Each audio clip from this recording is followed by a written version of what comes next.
متحدہ عرب امارات کی طرف سے ایران کی حمایت سے متعلق ایک بیان آیا ہے۔ وہ بیان سن کے تو بڑا اچھا لگتا ہے، لیکن معاملہ اتنا ہی سیدھا ہے نہیں، اتنا سیدھا نہیں ہے۔ متحدہ عرب امارات کی طرف سے جو ایران کی حمایت میں بیان سامنے آیا ہے، یہ کوئی ایسے بیان سامنے نہیں آیا، ایران نے بھی کچھ کیا ہے۔ یہ پوری خبر کیا ہے آپ کے ساتھ شیئر کریں گے۔ السلام علیکم، آج تاریخ ہے 27 جنوری 2026 اور میں ہوں رضا عباس۔ آپ سے درخواست کی ویڈیو کو لائک اور چینل کو سبسکرائب ضرور کیجیے گا۔ متحدہ عرب امارات کی دفتر خارجہ کی طرف سے یا ان کے وزیر خارجہ کی طرف سے ایک بیان سامنے آیا ہے۔ اس بیان کے اندر بتائیے کیا ہے کہ اگر ایران کے اوپر حملہ ہوتا ہے اور ممکنہ طور کے پر امریکہ یا اسرائیل حملہ کرتے ہیں تو متحدہ عرب امارات یہ واضح کر دینا چاہتا ہے اس حملے کی صورت میں، یعنی کہ ایران پر حملے کی صورت میں نہ ہی اپنے پانیوں کی حدود استعمال ہونے دے گا، نہ ہی لاجسٹک سپورٹ کسی قسم کی دے گا، اور نہ ہی اپنی فضائی حدود دے گا۔ متحدہ عرب امارات کی طرف سے یہ بیان جو ہے ایک ایسے وقت میں سامنے آیا ہے جب سوشل میڈیا کے اوپر یہ خبریں بہت تیزی کے ساتھ گردش کر رہی تھیں کہ امریکہ اور اسرائیل ممکنہ طور پر ایران پر ایک بڑے حملے کی تیاری کر رہے ہیں اور انہیں لاجسٹک سپورٹ کیسے دینی ہے، اس حوالے سے اردن، برطانیہ اور متحدہ عرب امارات ایک میکینزم بنانے کی کوشش کر رہے ہیں۔ اور اب متحدہ عرب امارات کی طرف سے بیان سامنے آ گیا ہے کہ ہم کسی بھی قسم کی کوئی بھی سپورٹ ایران کے خلاف نہیں دیں گے۔ متحدہ عرب امارات کے اس بیان کو اس کے اوپر ایمان لے آنا چاہیے، اسے حقیقت مان لینا چاہیے، یا اسے گراؤنڈ ریالٹی کے اوپر جو چیزیں ہمیں نظر آتی ہے ان کے مطابق پرکھنا چاہیے۔ تو ہم نے کوشش یہ کی ہے کہ یو اے ای کے اس بیان کو حقیقت کے مطابق، گراؤنڈ ریالٹی کے مطابق جو چیزیں ہمیں نظر آتی ہیں ان کے مطابق ہم پرکھیں، اور کیا یو اے ای نے درست کہا ہے کہ وہ کسی قسم کی کوئی سپورٹ نہیں دے گا، اور اگر اس نے کہہ دیا ہے تو ہمیں یہ بیان مان لینا چاہیے۔ ایگزیکٹلی جو پوری صورتحال اس ریجن سے متعلق ہے، مڈل ایسٹ کے اندر امریکہ کی طرف سے جو ایک بھرپور قسم کی تیاری کی گئی ہے، اس تیاریوں کے اندر کیا کچھ ہے، اور یہ تیاریاں یا یہ جو ٹیکنالوجی لگائی گئی ہیں کن کن ممالک کے اندر ہیں، اور یہ کس طرح سے اسرائیل کے لیے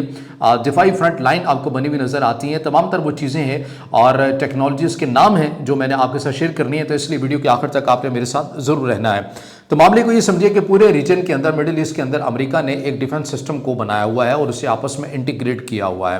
اسے integrated air and missile defence network بھی کہا جاتا ہے، اور امریکہ اس نیٹ ورک کا مرکزی کنٹرول سنبھالتا ہے، اور اسرائیل اس نیٹ ورک کا سب سے بڑا فائدہ اٹھانے والا ملک ہے۔ اہم ممالک ان میں کون کون سے شامل ہیں، کن کن ممالک کے اندر یہ دفاعی نظام جو امریکہ نے بنایا ہوا ہے یہ کن کن ممالک میں لگا ہوا ہے مڈل ایسٹ کے اندر؟ اس کے اندر سب سے پہلے متحدہ عرب امارات کا نام آتا ہے، سعودی عرب کا نام آتا ہے، قطر کا نام آتا ہے، اردن کا نام آتا ہے، بحرین کا نام آتا ہے، اسرائیل اور امریکی فوجی بیسز یہ تو ظاہر ہے آلریڈی اس کے ساتھ انٹیگریٹ ہے۔ اب اس کے اندر یہ دیکھیے کہ یو اے ای کی طرف سے اور یو اے ای کے اندر اور اس پورے مڈل ایسٹ کے اندر کون کون سے دفاعی نظام بنے ہوئے ہیں، یہ لگائے گئے ہیں، نصب کیا گیا ہے، اور یہ کیا کام کرتے ہیں۔ اس میں سب سے پہلے اسرائیل کا ایک دفاعی سسٹم ہے جسے گرین پائن ریڈار کہا جاتا ہے۔ یہ مڈل ایسٹ کے اندر مختلف ممالک کے اندر لگا ہوا ہے۔ یہ بیسکلی جو لانگ رینج میزائل ہوتے ہیں یہ انہیں روکنے کے لیے یہ ریڈار سسٹم ہے، یہ آپ کو اس خطے کے اندر لگا ہوا نظر آتا ہے۔ پھر اس کے علاوہ ELM 2084 ریڈار سسٹم ہے، اور یہ ملٹی مشن ہوتے ہیں، یہ ڈرونز کو بھی روکتا ہے اور جو میزائل آتے ہیں یہ انہیں بھی روکتا ہے۔ اس کے علاوہ American early warning radar system Patriot اور تھارڈ لنک جو دفاعی سسٹم ہے امریکہ کے، یہ بھی اس خطے کے اندر آپ کو لگے ہوئے نظر آتے ہیں، اور یہ سب اسرائیل کے ڈیفنس سسٹم کے ساتھ کنیکٹڈ آپ کو نظر آتے ہیں۔ اب یو اے ای یہ کہتا ہے یہ جتنے بھی ریڈار سسٹم میں نے آپ کو بتائے ہیں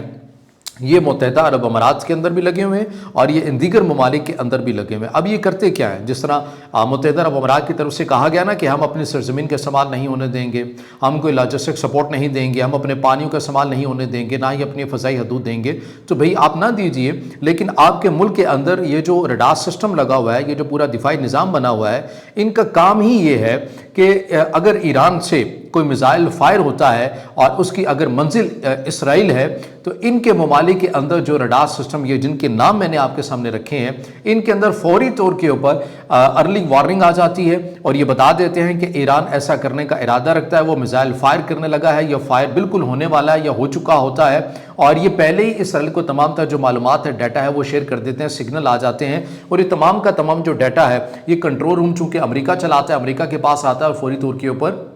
اسے اسرائیل کے ساتھ شیئر کیا جاتا ہے۔ تو اب ان مڈل ایسٹ ممالک کا یہ کہنا، کیونکہ جس طرح کے جو بیانات سامنے آ رہے ہیں کہ چاہے وہ سعودی عرب ہے چاہے وہ قطر ہے، اچھا یہاں پر ضمناً ہم یہاں پر یہ عرض کرتے ہوئے ضرور چلیں، اس بات کو واضح رکھنا چاہیے کہ یہ جو ایک ابہام کی صورتحال یا ایران کو ایک نئے بحران کے اندر ڈالنے کی کوشش کی گئی سفارتکاری کے میدان کے اندر، سعودی عرب کی بات کریں، ترکی کی بات کریں اور پاکستان کی بات کریں، یہ تین وہ ملک ہیں جنہوں نے ایران کا کھل کر مکمل سپورٹ ایران کی ہے ہر طرح سے، سفارتکاری کاری کے میدان کے اندر سعودی عرب جس طرح سے کھل کر ایران کی حمایت میں آیا ہے، ایسا ماضی کے اندر آپ کو کوئی نظیر نہیں ملتی ہے۔ ترکی نے جس طرح سے ایران کا مقدمہ لڑا ہے سفارتکاری کے میدان کے اندر، اس کی اگزامپل آپ کو کوئی دوسری نہیں ملتی ہے۔ اور پاکستان آپ کو پتہ ہے کہ پہلے بھی 12 روزہ جنگ کے اندر بھی سفارتکاری کے اندر پاکستان کا ایک نمایاں نام سامنے آ رہا تھا، ایران کی پارلیمنٹ کے اندر تشکر پاکستان کے بھی نعرے لگے، اور اس کے علاوہ ابھی جو موجودہ سینیریو اس کے اندر بھی پاکستان جو ہے وہ اپنا کلیدی کردار ادا کر رہا ہے۔ تو یہ چیز آپ کو واضح ہونی چاہیے۔ اب یہ جتنے بھی ممالک کے اندر جو دفاعی نظام لگا ہوا ہے، اس کے اندر سعودی عرب بھی آتا ہے، اس کے اندر متحدہ عرب امارات بھی آتا ہے، قطر بھی آتا ہے، بحرین بھی آتا ہے، اردن بھی آتا ہے۔ اب ان کے اندر یہ جتنے بھی جو دفاعی نظام بنے ہوئے ہیں، اگر ایران سے کوئی حملہ ہوتا ہے، میزائل فائر ہوتا ہے، تو ان کا کام ہی ہے کہ تمام کا تمام جو ڈیٹا ہے یہ فوری طور کے پر امریکہ کے کنٹرول روم تک پہنچاتے ہیں، اور امریکہ آگے اس کو اسرائیل کو پرووائڈ کرتا ہے۔ تو اب اگر اس سارے سینیریو کے بعد بھی متحدہ عرب امارات یہ کہتا ہے کہ وہ اپنی سرزمین نہیں دے گا، کسی قسم کی کوئی مدد فراہم نہیں کرے گا، تو وہ ان دفاعی نظاموں کا کیا کرے گا؟ حتیٰ کہ متحدہ عرب امارات کی طرف سے خود بھی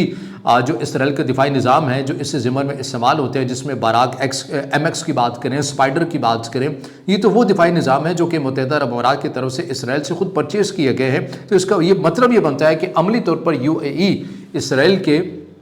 دفاعی فرنٹ کا حصہ بنا ہوا آپ کو نظر آتا ہے۔ تو یہ جو بیان سامنے آیا ہے اس کے اوپر ہمیں ایک ڈاکومنٹڈ فیکٹس کی حد تک تو بات ٹھیک ہے، خبروں کی حد تک تو بات ٹھیک ہے، لیکن گراؤنڈ ریئلٹیز آپ کو کچھ علیحدہ نظر آتی ہیں۔ پھر ضمناً یہاں پر ایک اور چیز کا بھی ہم یہاں پر آپ کو بتاتے چلیں کہ یہ جو باتیں کی جا رہی ہیں کہ متعدد ممالک ہیں وہ یہ کہتے ہیں کہ ہم اپنی فضائی حدود نہیں دیں گے۔ اگر آپ فضائی حدود نہیں دیں گے، اگر اپنی پانیوں کی حدود نہیں دیں گے، تو پھر امریکہ کیسے ایران کے اوپر ممکنہ طور پر حملہ کر سکتا ہے؟ اسرائیل کیسے کر سکتا ہے؟ اگر ہم فضائی سفر ہی کو لے لیں تو 3 ہی تو راستے بچتے ہیں تقریباً۔ جارڈن کے ذریعے عراق ہے، عراق کے ذریعے ایران ہے، جو تقریباً 1600 سے 1700 کلومیٹر کا یہ فاصلہ بنتا ہے، لمبا رستہ بھی ہے اور انتہائی مہنگا رستہ بھی ہے۔ دوسرا رستے کی بات کریں تو سعودی عرب خلیج کے ذریعے ایران تک پہنچا جا سکتا ہے۔ تیسرا جو ہے وہ سیریا سے وہ ایران تک پہنچا جا سکتا ہے۔ یہ 3 تو رستے ہیں، تو کسی نہ کسی ملک کا تو کردار آنا ہی ہے۔ اگر ایران کے اوپر فضائی حملہ ہوتا ہے، اس ریجن کے اندر ہوتا ہے، تو اس ریجن کے اندر کسی نہ کسی ملک کا تو نام ظاہر آنا ہی ہے۔ جغرافیہ تو آپ تبدیل نہیں کر سکتے، انہیں ممالک کو عبور کریں گے تو آپ ایران تک پہنچیں گے۔ اور اسی طرح یہ بھی باتیں کی جا رہی ہیں کہ امریکہ ممکنہ طور کے پر چونکہ اس نے اپنا بہت بڑا جو بحری بیڑا ہے وہ ایران کے پانیوں کے قریب پہنچا دیا ہے، تو اس کے اندر بھی جو ایران کے قریب کے جو پانی ہے وہ کس کے ہیں؟ وہ امریکہ کے تو ہے نہیں ہے، وہ ظاہر پورے اس ریجن کے ہیں، مڈل ایسٹ کے اندر ہیں۔ اس کے اندر آپ یہ بات کرتے ہیں بحیرہ احمر کی بات کرتے ہیں، خلیج فارس کی بات کرتے ہیں، عرب سمندر کی بات کرتے ہیں، تو یہ پانی کس کے ہیں؟ انہی ممالک کے ہیں نا، انہی ممالک کی حدود کے اندر یہ پانی آتے ہیں۔ تو اگر نیوی سے بھی ایران کے اوپر حملہ ہوتا ہے تو انہی ممالک کے پانی بھی استعمال ہونے ہیں، تو یہ کیسے اور کیوں کر اور کس انداز میں یہ حملہ روکیں گے سفارتکاری کے اندر؟ تو ہمیں ایک بات سمجھ میں آتی ہے، لیکن عملی طور کے پر جب ایک جنگ کی معاملہ جو ہے وہ شدت اختیار کر جاتا ہے تو اس کے بعد یہ ممالک کس طرح سے کردار ادا کریں گے؟ کیونکہ کہیں نہ کہیں تو ان کے پانی یا ان کی فضائی حدود یا لاجسٹک جو سپورٹ ہے، جو ارلی وارننگ سسٹم ہے جو ان کے ممالک کے اندر دفاعی نظام لگے ہوئے ہیں، یہ تو الٹیمیٹ آپ کو ایسا ڈیزائن کیا گیا ہے اس پورے ریجن کو دفاعی نظاموں کے ذریعے کہ ایران کے خلاف اکیلا اسرائیل نہ لڑے، اکیلا امریکہ نہ لڑے، بلکہ پورا جو خطہ ہے وہ بھی انوالو ہو جائے ایران کے خلاف۔ یہ تو پورا ڈیزائن ہی ممکنہ طور پر ایسی چیزوں کو کیا گیا ہے۔ اور جب آپ ایسی چیزیں دیکھتے ہیں تو آپ کو اس بات کی سمجھ آ جاتی ہے کہ جو ایران یہ کہتا ہے کہ اگر ہمارے اوپر حملہ ہوا امریکہ کا، یہ ممکنہ طور پر اسرائیل کا یا بالخصوص امریکہ کا ذکر کیا جاتا ہے، تو پھر ایران ساتھ میں یہ بھی کہتا ہے کہ اگر امریکہ کی طرف سے ہم پر حملہ کیا گیا تو خطے میں موجود امریکہ کے جتنے بھی مفادات ہیں یا اہم جو جگہیں ہیں، تنصیبات ہیں، ہم انہیں بھی ان اڈوں کو بھی نشانہ بنائیں گے۔ اور وہ اڈے آپ کو پتہ ہے کہ کن کے ممالک کے اندر ہیں، وہ سیریا کے اندر ہیں، وہ سعودی عرب کے اندر ہیں، وہ متحدہ عرب امارات کے اندر ہیں، وہ قطر کے اندر ہیں، وہ جارڈن کے اندر ہیں، وہ دیگر اس ریجن کے اندر آپ کو عراق کے اندر بھی آپ کو نظر آتے ہیں۔ تو یہی وہ تو بنیادی وجہ ہے کہ اسی وجہ سے تو ایران کہتا ہے کہ آپ کے ممالک کے اندر جو دفاعی نظام لگے ہوئے ہیں یہ تو اسرائیل کو پیشگی اطلاع دے دیتے ہیں حملوں سے متعلق۔ تو ہم یہ کیسے کہہ سکتے ہیں کہ آپ اس سارے معاملے کے اوپر اگر ایران کے اوپر جنگ چھڑتی ہے تو آپ نیوٹرل ہوں گے؟ آپ بھی کہیں نہ کہیں اپنا حصہ ادا کر رہے ہوں گے، یا تو آپ اپنے وہ دفاعی نظام جو ہیں وہ اتار دیجئے، ان کو پھینک دیجئے، ان سے کٹ آف کر دیجئے، امریکی ٹیکنالوجی سے نکل جائیے۔ اور اگر آپ ایسا نہیں کرتے ہیں تو اس کا مطلب تو ہم یہی سمجھیں گے کہ آپ بھی ہمارے خلاف ہیں، کیونکہ آپ کے ملک سے جو لگا ہوا جو رڈار سسٹم ہے وہ پیشگی اطلاع بھی دے رہا ہے، دوسرے ملک کو پہنچا رہا ہے جو ہمارے خلاف ہے یا جو ہم پر حملہ کر رہا ہے۔ تو یہ وہ بنیادی وجہ ہے، اور انہی تمام چیزوں کو دیکھتے ہوئے، ملحوظ خاطر رکھتے ہوئے یہ جو بیانات سامنے آ رہے ہیں نا متحدہ عرب امارات کے کہ ہم کوئی کردار ادا کرنے کے لیے تیار نہیں ہیں، تو اس کی وجہ ایران کا وہ انتباہ ہے جو اس نے جاری کیا ہے کہ اگر امریکہ نے حملہ کیا تو ہم ہر اس جگہ کو، ہر اس ملک کو نشانہ بنائیں گے جو جہاں پر امریکہ کے مفادات ہیں یا امریکی ٹیکنالوجی یا امریکی تنصیبات ہیں۔ تو بہرحال یہ وہ اپڈیٹس خطے کے اندر بہت تیزی کے ساتھ چلتی ہوئی نظر آ رہی ہیں۔ ایکسیوس کے مطابق تو امریکی صدر ڈونلڈ ٹرمپ یہ دعویٰ کر رہے ہیں کہ ایرانیوں نے ان سے رجوع کیا ہے مذاکرات کے لیے، دیکھتے ہیں کہ صورتحال کہاں جاتی ہے۔ لیکن دوسری سائڈ کے اوپر ایران کا بھی موقف آمنے سامنے آنا جو ہے وہ سامنے بھی باقی ہے کہ کیا ایران نے رابطہ کیا ہے امریکہ کے ساتھ یا کوئی تیسرا فریق ہے جو دونوں کے معاملات کو ٹھنڈا کروانے کی کوشش کر رہا ہے۔ تو اب دیکھتے ہیں کہ معاملہ سفارتکاری کے ذریعے حل ہوتا ہے یا پھر معاملہ جو ہے وہ جنگ کا رخ جو ہے وہ اختیار کرتا ہے۔ اس سے جڑی جو بھی اپڈیٹس ہوں گی آپ کے سامنے رکھیں گے۔ اب اس سے جڑا آپ کا کوئی سوال ہو یا رائے ہو تو ضرور کمنٹ میں اظہار خیال کیجیے گا، ویڈیو کو لائک کیجیے گا، دوستوں کے ساتھ شیئر کیجیے اور اس چینل کو زیادہ سے زیادہ سبسکرائب بھی